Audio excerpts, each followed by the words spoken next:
Hello everyone, I'm Alex. And I'm Sophie. And we are the Science Kids. Music, and in fact sound in general, is a very important part of our lives. But how do we hear it? What is it? Where does it come from? And how is music delivered to us?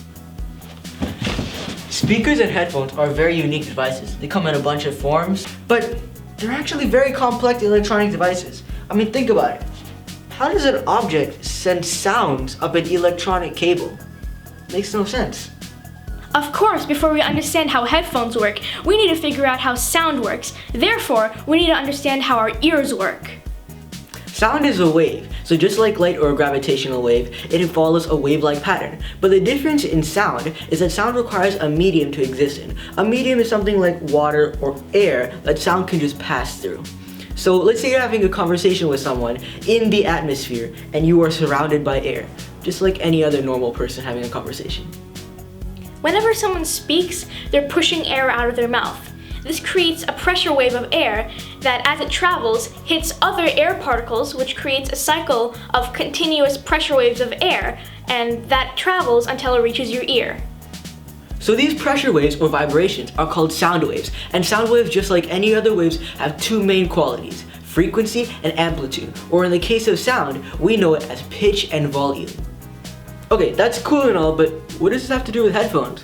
Are they passing air through the cable? And what about AirPods? Are they doing air teleportation?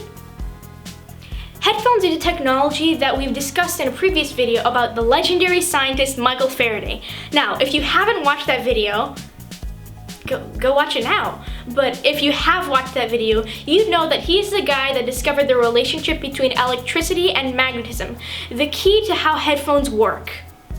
The relationship he discovered is that any moving current induces a magnetic field, and vice versa. Any magnetic field induces a current. That's why if you apply a charge to a metal rod, it becomes an electromagnet.